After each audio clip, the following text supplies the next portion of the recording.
We are live on location with Elora Ceaser, a brand new black belt who has recently qualified to compete at the World Championships in Croatia this year. Elora, I am really excited to have you on this podcast and talk about that process because for me as like a young kid growing up, like martial arts and all those old martial arts movies of the 80s and 90s were like, I was watching those all the time with my brother, and we'd be watching the kids kind of like start doing their motivational push-ups and their workouts, and they'd be like running around the yard like jogging and sprinting, and then me and my brother would get outside, we'd get out on our bikes, we'd go cruising around, we'd start doing push-ups, and we'd start punching trees and stuff like that. It was always such a big fun process. And you're essentially like living that right now as, you know, somebody who is trained and got their black belt and now has like a national title. You've got a silver medal at nationals, which we're going to talk about, and an invitation to worlds, which is huge.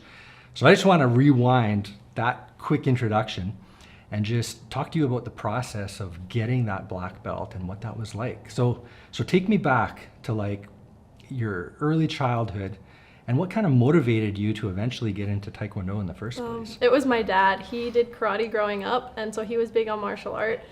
And then roughly in my teenage years, we started watching martial art movies. My dad and I we've probably seen every movie that you could think of, and martial art was a big one. Jean-Claude Van Damme, Bruce Lee, any other ones you could think of. And so I wanted to be like that. Karate Kid was the big one where I was like, I want that. I want that to be me. And so it started from there. I joined karate for a little bit, but it ended around just before COVID. So I have a little bit of a 2-year background with that. And then I switched to Taekwondo. So it was, yeah. Yeah. Did you just decide to do Taekwondo because you wanted something different, or was there somebody? They were the first martial art community in Prince George to message me back. Oh. Yeah, so really great on their communication. And I messaged them, I think, on a Saturday, and Monday I was in training. So it happened really fast. They welcomed me, and it just went super fast, and I just started from there, and I never stopped. Amazing. Same sort of thing happened to me. I called them up and they were like, yeah, come on in, and came in and did it. And then after that, I guess you were hooked, right? I totally was hooked. I don't think I've ever missed a class. And the other day I did miss one, and I get a text from Master Boudreau saying like, where are you? And I'm like, because I just never skip classes. Like, I'm constantly there. Like, I spend probably like half my time there, I would say. Like, I'm just constantly training, and if I'm not training, I'm helping out with younger classes. Like, always there. Oh yeah. Do you go twice a week? I go twice a week, and then before nationals we were going on Fridays too, and then Saturdays I was popping in. So just before nationals I was there for 4 times a week. Yeah, because that's a big job training for nationals. It was a lot of work and a lot of time. So first, if we rewind a little bit to test for my black belt, Destiny helped me a lot with that. We trained every Friday. She opened up her garage and we trained there. We would train for 4 hours at a time. It was hard training sessions. And then once it got closer to nationals, we moved our Friday trainings into the gym so everyone else could come and join and help out, because for getting my black belt, Destiny was the main person that helped me with that, Master Boudreau as well. But Destiny and I spent a lot of time doing patterns, step sparring, everything that you need, and she was my partner through all of that. So very thankful for her and for her help, because that's what truly got me through my black belt. Yeah, and I know Destiny's got a lot of experience herself, and she pushes you like so hard. Yeah, exactly. Right? But I mean, obviously, like, look at you, right? Like, look where you've gone. So that hard work and that push that she gave you has really worked. Yeah, and her support too. Like, she was there every step of the way doing everything with me, and so it was just awesome. She stopped coming to classes for a bit, but she started coming back for me on Wednesdays to help me out with patterns and stuff after class. Yeah. She made sure I knew everything that was going on. For like nationals, the breaking and specialty procedures I didn't know, so we would go over that. She helped me fix some things up in my patterns, which my patterns have come so far from where they were before. I actually enjoy doing them now thanks to her. I didn't enjoy patterns before, but I'm still not great at them, and I never place with them. But yeah. I do enjoy it. Like, I find fun in doing them. Yeah. What does a workout with Destiny look like? Like you're talking a 4-hour workout sometimes. We What does talk that a lot look too. like? Yeah, of course, of course. But we would usually start with some sort of like cardio. She didn't have a huge space in her garage, but we had a big enough space where we could do cardio. We did patterns was a big one, so that was our workout. Honestly, we went through all the patterns multiple times. We did sparring one night. We did 56 minutes of sparring straight. We did 2 minutes on, 1 minute off for an hour long. So. Wow. It was hard, and not only am I thankful that she pushed me, but she was also doing that herself too when she hadn't been coming in and training a lot, or she found time to do that with me. So not only was I training, but she was also training, and so that's a lot. Yeah, and she's what, a 4th degree black belt? So you're sparring a 4th degree black belt as a 1st degree black belt, and like, okay, so first of all, you're getting like, you're joining Taekwondo, you're getting totally into it, you're falling in love with it, you're getting your black belt very quickly, but at the same time, the people that are teaching you, like a 5th degree black belt is teaching you, like you've got Mr. Hossett, I know he's really high up there. They have a lot of good experienced black belts there as well, which I'm super grateful for, because coming in as a white belt, I would train, especially with like Dominic too, Master Boudreaux's son. He was a first dan as well, so I was sparring him at a white belt. So I was always constantly introduced to that black belt experience and ways of doing things differently and stuff. So we have such a wide range of skill, and so it's awesome to be able to come in and train with so many different types of people. Yeah, so that's what the classes look like then. They're a mix. They're not just, you're not going there as a white belt and sparring a bunch of other white belts. You're going there as a white belt. There's a few white belts and yellow belts, green belts, but you're sparring other black belts as well, and that's kind of what's helping you elevate your for skills. sure. It's such a it's awesome to come in and still train with like Mr. Haas and those other black belts, because they push me to be harder and they see things that I don't see, like keeping my hands up, for instance, or watching my footwork. They point those things out and they have no problem telling me. Yeah, yeah. So that must kind of be what came into play for you getting your black belt so fast, because you said you had some karate experience. So how much karate experience did you have? Around 2 years, but I never made it that far up in the belt. Right. So then you joined Taekwondo. So you, kind of some of that experience came along, but it's a little bit different than karate, right? Yeah. But you were able to rank up so quickly, and you got a black belt in under 3 years. Like that's usually unheard of. There are very few people that can get a black belt in under 3 years, especially people who get a black belt and then medal at national championships, which you got a silver.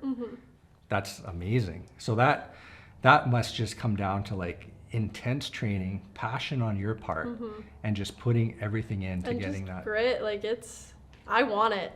And that's why I think I did well, is because I wanted it. I pushed for it. I'm very persistent. I don't give up, and when I want something, I'm gonna go do it. I want to rewind a little bit more, because we're talking about this. You're so excited. You must have been like really popular in high school, and like, no. Yeah. You seem very outgoing and really easy to have a conversation with. What was like growing up like? Because like you were watching those martial arts movies, you kind of had a lot of fun with that kind of stuff, right? What was that like? Growing up was hard. I lived in Australia for 6 years, and so that definitely made me who I am, but it's not part of my story here. We came back to Prince George. I enrolled in, I think I was in grade 6, so I was still pretty young, but obviously bullying is unfortunately a thing, and so my high school experience didn't last very long. I dropped out of in-person school and I did it online for grade 11 and 12. But I got it done in the same year, so that was awesome. So I graduated high school a year early, which is amazing.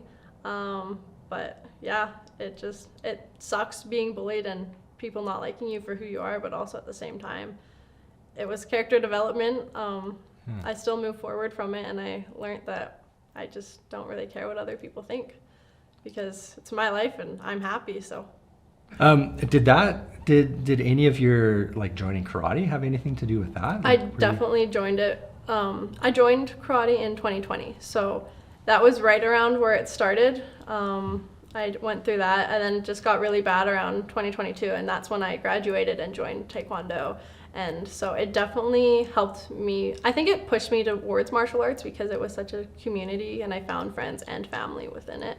And so I had a place where I was accepted and loved, and nobody else really cared. Like, the outside world didn't matter to me at that point, right? Because I Family Taekwondo, I have such a good community there where it's like, I have my best friend there, I have my whole support team there, like all of those people. You're in your second year of school? Third right year. now? Third year of school. Yeah. You're juggling a job. You've got obviously family ties, right? Mm-hmm. And then you're competing at an insane level, like the highest level you can get in Taekwondo in Canada, right? Yeah. And you're going beyond that now to go to nationals. So like that's a lot of work and a lot of commitment. You've got to, and a lot of things you've got to do. It's a lot of time management. Yeah, right? And then you're making time here to come here for an hour when you hopefully don't have any other obligations you're passing up on. Yeah, that's good. Yeah. So it's hard to manage my time, honestly. At university, I'm taking 6 classes at a time, so I'm there for 8-9 hours a day. Go to Taekwondo on Mondays and Wednesdays, occasionally the Friday and Saturdays, and then I go to work Tuesdays and Thursdays, and then the rest of my time is spent doing school or family, and Yeah. So what's your training right now look like? Right now, Yeah. simply Monday and Wednesdays. I'm waiting for a schedule to be made for me for training for Worlds. Oh yeah. Because I don't know what I'm in for. Yeah.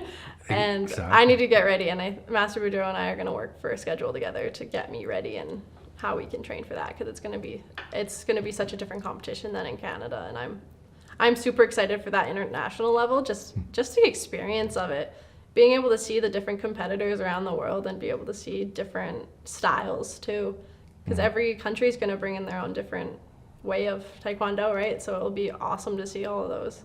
Yeah, we should let people know who are watching how nationals selection works, because there's usually draws and you get put up against another person, and it's single elimination. So you spar that person, the person who loses is out, and you move on to the next person and slowly work your way up to that gold medal match. Now, there's also a round robin where 3 people, 4 actually. There's 4 people, but 3 of them automatically make their way into the round robin, so they don't have to work their way through the draws. And that's solely based on points. Yes. So points that are earned at other nationals that aren't selection year, Western Championships, right? Yeah. And then all the experience that they get through Exactly. provincials and those fun little tournaments.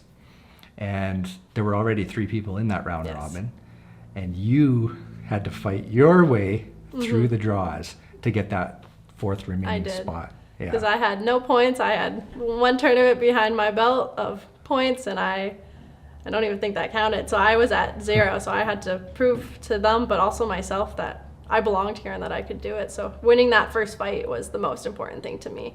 And watching them warm up, it's such a mental game. It's hard because I was watching her warm up, and I'm like, this girl that I'm going to be sparring against spars exactly like me. And I was like, I've never had that before, because I'm more of a finesse fighter than brawling or side kicks and stuff like that. So I never sparred someone that's like me, and so I was getting in my head a little bit. But at the end of the day, I'm just like, I gotta shake that off and just do my thing. It doesn't matter how they spar; it's how I spar, right? And so being able to get that through my head was honestly one of the hardest things. Yeah, that's really cool. I'm glad you won that first match, because that's what kind of progressed you. How many matches did you have to do before the round robin? Just the one. Just the one. Yes. Okay. So that win earned you that spot Yes. in The one thing that I think got me through it was having fun. Master Boudreau was like, you're going to do much better if you're smiling, having fun. You just need to do your own skill, and don't worry about how they're fighting. You just have to fight how you fight.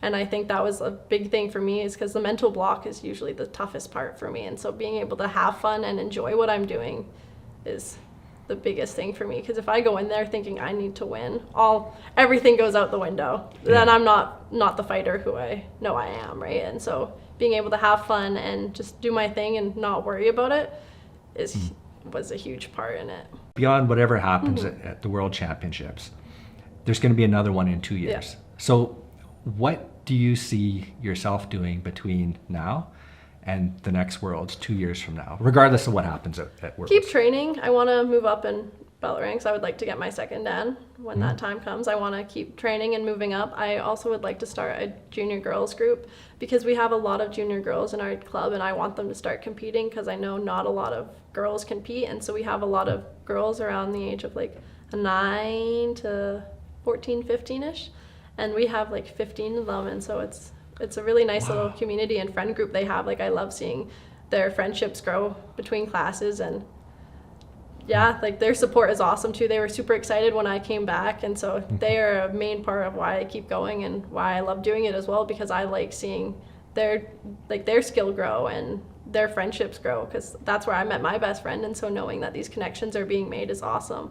So I would like to start a group of like an hour training a week just to get the girls together, just so I can work more closely with them, because our kids' classes are huge. We have sometimes 30, 35 kids in a class, and so being able to work with them one-on-one individually as a group, that would be awesome. Yeah. So one thing you said kind of made me think of something that I want to ask you, because you said you're going to Croatia for sparring, and this other person's going for sparring and specialty breaking. When you get selected for Team Canada, you're not going in all the events that Worlds have. You're going to represent Canada in one specific event, or maybe two if they select you for two. Yeah. And you're going for sparring. Yes. Right. How big is Canada's team? Because I think we have around 36. That number could be off just a little bit, but I think around 36, because there's a lot of divisions and there's a lot of different categories we're all competing in, because there's pre-junior girls, there's junior girls, there's adult women, but then in all of those there's different divisions, plus the men's side. So it's a big team. Yeah. And from every weight division, I think we took 2 people. From every weight division? Yeah. And I believe there's 6 weight divisions, possibly 7. Yeah. And so that's, I'm not doing the math, but that's a lot of people. Yeah. And then when you get into that actual tournament setting, now that's where you're talking about, okay, there might be 2 people from Canada in that weight division, and you could have to go up against another Canadian. Right? Yes, technically, but I don't think they would put us in the draws like that. Hopefully they would spread out the countries a little bit, because there's such a big selection of them that you would think they wouldn't put Canada with Canada the first draw. But like, say if you guys both make finals, that's a possibility, like if you're both there. But and that's where it's going to get really, really exciting, because you're going to get put into the draws, and you're going to look at that and go, my first competitor's from Argentina, right? They're from Italy, they're from Japan. Like, you don't know. They're from all around the world. Yeah. And that's going to make, which is crazy to think. Like, it's hard to even fathom right now. I was like, that's why I'm so excited for this opportunity, is just for the international level of seeing these competitors, and then being able to experience that in the ring. It's crazy. It's going to be a story to tell. Have you sparred anybody from Argentina? Nope. You've never seen anything like that? Have you seen them? I watched Jenna's fight when she went to Finland, and I think she fought someone from Ukraine. And just even from there, like, the different styles they have of like Taekwondo is crazy. Like, everyone does different techniques, different drills for sparring and stuff like that. So being able to see how those work in the ring it's incredible. Yeah. It's a little scary. Yeah. All right. Because it's going to be hard to train to like compete against that without knowing. Well, yeah, exactly. That's where Master Boudreau and Brad and Jennings are like, we got to get you ready. Yeah. They basically say, get ready to be hit in the face. I'm like, that's what they're going for. Yeah. Wow. It's just because it's going to be so intense, because it's a big tournament. Like, you have to get invited to that. So people aren't there to play. Like, they're there to win. Yeah. And so you have to be ready for that. And I need to get ready for that, because it's hard to go into something where you don't know what to expect. So. But not only just the training and stuff that's involved, but like, it's a huge financial cost to go there, because Team Canada, like, you're part of the team, but the Canadian team, the delegation doesn't pay for you to go. No, you still have to fund yourself. You still have to fund yourself, your flights, your accommodation, your food while you're there. Like, there's all those expenses that come onto that. And do you have any plan for that? I'm starting fundraising now, because I've heard that it can be around $6,000, which is a lot, because considering I'm self-funding, I'm in school, I'm working and training on this side, so it's hard to be able to come up with that money to be able to go. But I'll make it happen, because I want to go. I want to experience it. So I'm doing things like 50-50 card draws. I have a GoFundMe account. I want to do bottle drives too, so I'll probably get started on that. And I would like to make t-shirts for our club too, just to get things going, because I want to start now, because 4 months is not a long time to be able to come up with that money. 4 months. Yeah. 4 months. Wow. I think 20 weeks to be exact. Yeah. This week, so it's soon. Holy. So, okay, when did you get your black belt? 2 months, 3 months ago? 3 months, so I think it was March 15th. So you'll be going to Worlds as like a black belt who's had their black belt for 7 months. Mm-hmm. Ouch. No pressure. I don't mean ouch. I mean like, wow, like that's crazy. Yeah, it's gonna be an eye opener for sure. Like, I'm super excited for this opportunity though, because not a lot of people get it. I know girls in divisions below and up from me that have been training for years and they haven't made team, and their hard work and dedication doesn't go unseen. Like, they are still amazing athletes and stuff, but to know that I have this opportunity 3 months after my black belt, I'm so thankful for it, because I know that not a lot of people get this opportunity, and it's such a once in a lifetime opportunity, you could say. Like, yes, you can go every 2 years and try out, but to be able to get this opportunity of where I am, being 20 years old, still in school, just got my black belt, like, I'm so grateful for it, because it's a dream, honestly. Like, it's a lot of hard work, but I'm so ready for it. Yeah, I was doing a little bit of research on you before this so that I could kind of get a feel for the timeline, and I saw some pictures from Master Mackenzie's seminar when he came to Prince George, and you were there, and you're wearing a yellow belt. Yeah. And I wish I brought the picture, but the belt's like hanging down past your knees. It's right. It's really long, and you could tell you were a beginner. Just the way you were kicking, the way you were standing, stuff like that. You could tell. And now, like, you sit like with confidence and your big smile on your face and everything like that, and you're competing at a huge level.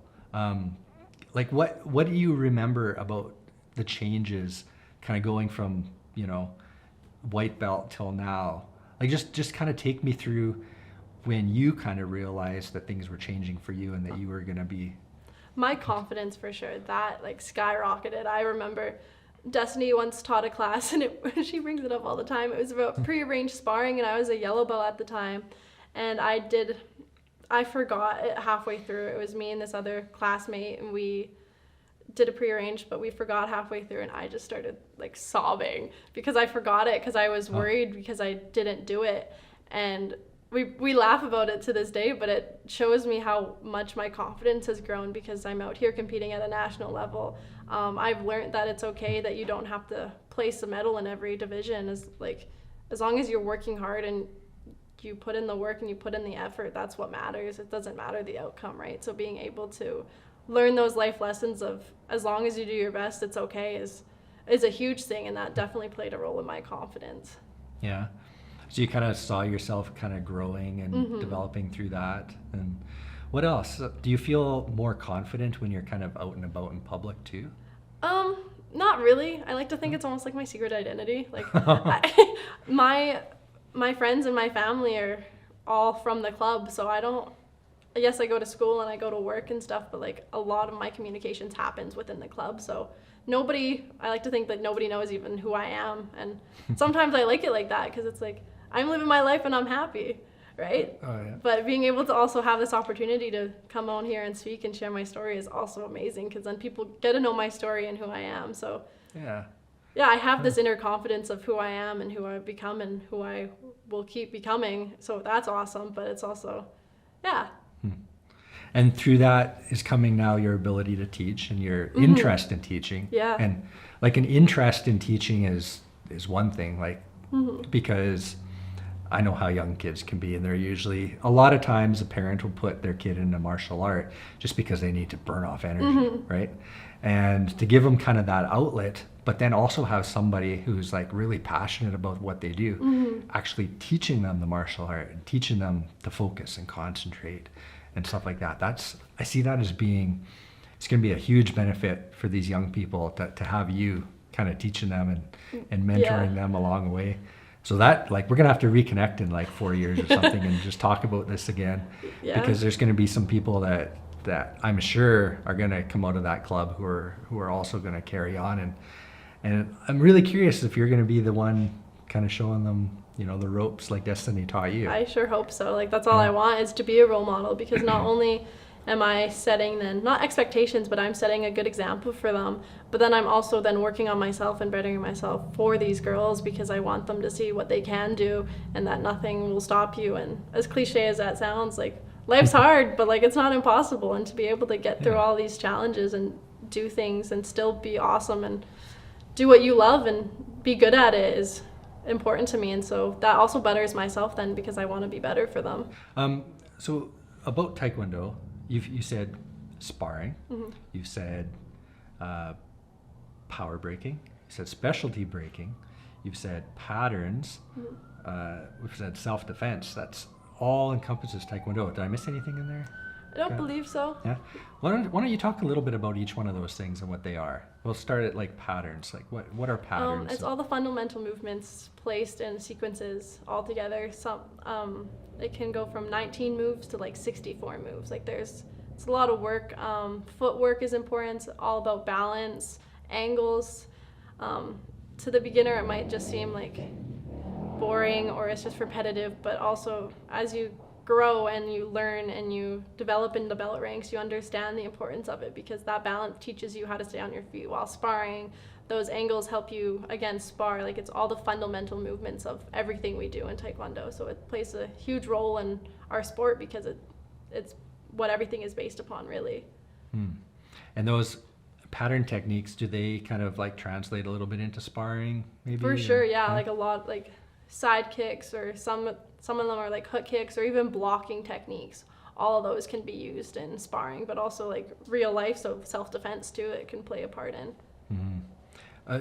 Is patterns, you said, are something that you weren't really too interested in when you started, but then now you're kind of getting more interested in it? For sure. Yeah. Do you find that like self-defense, is that something also you're interested I in? do really like self-defense. I will say I'm not very good at it.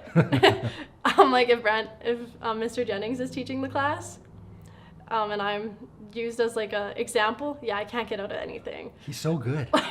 He is so good, and I've seen him demonstrate certain techniques, and I have no idea how he does some of them sometimes. And it's crazy. But watching him teach the kids, it gives me hope for them. It makes me feel better about them, because they're learning these skills, but also confidence in doing them, right? And so it makes me feel better for the kids as well, because I feel better learning, even though I'm not great at it, but I still enjoy doing it so much. So yeah, so you've got your patterns, you got your self-defense, and then sparring, which is, you said, is really fun. I love it, because you get to adapt to it and you can make it who you are. Some people love to use their hands more and punch people more and only do side kicks, but I do like the hook kicks. I've been trying to do axe kicks more, reverse hook kicks, stuff like that. I'm a headhunter, because I have that flexibility, right? And so I like those more finesse type of techniques.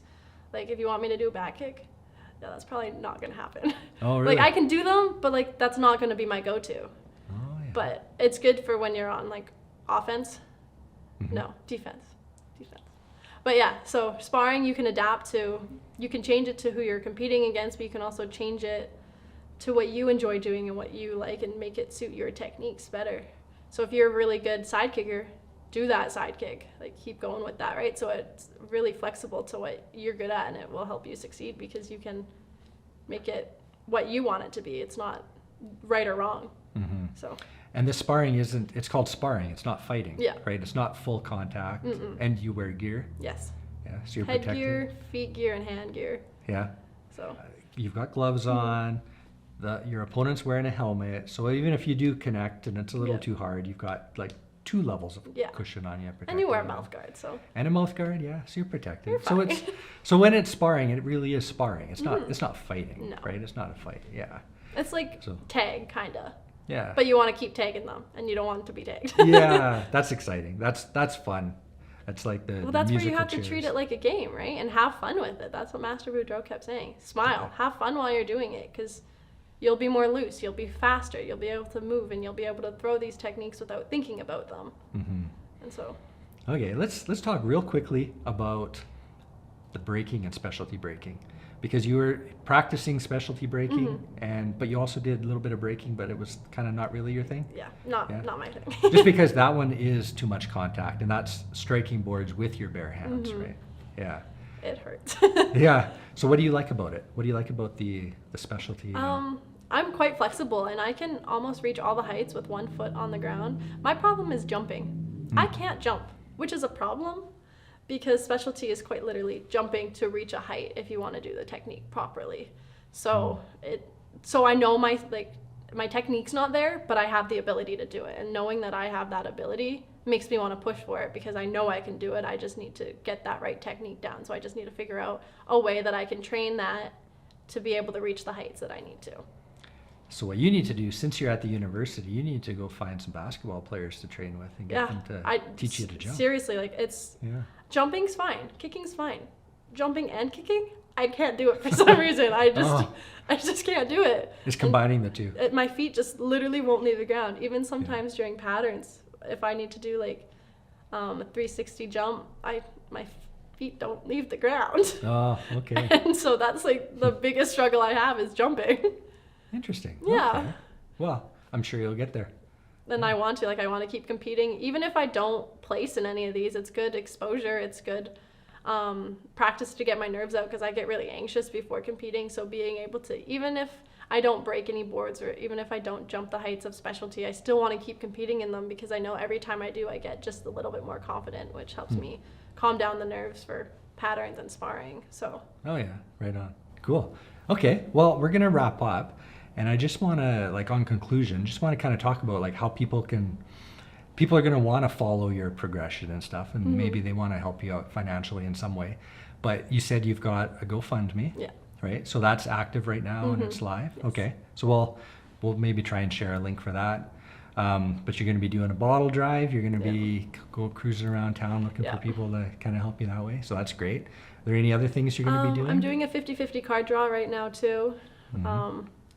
It's slow, but it's still going. And to follow me, I want to be posting more on social media just to keep myself accountable for training and making sure that I'm getting my hours in. And filming for me is the best way to see my progress because I can see what I'm doing wrong or see what I need to fix or see what I like about it because you get to watch yourself, right? And so that's the best way. So I hope to post more, especially on our Family Taekwondo Instagram right now because I run that, so everything that's posted is mostly by me. So we can post more about that if people are interested on the journey of training and stuff like that too. So. Yeah, definitely. I think that's a great place to put that information, and so people can just tune into the Family Taekwondo Instagram page and see what you're doing and where you're at. Yeah. And maybe they can even pop in and do a training session with you. Pop in and try a class. It's fun. Yeah, cool. Okay, Elora. Well, fantastic having you on. This was an awesome conversation, and glad you can make it in for that. Me too. Okay.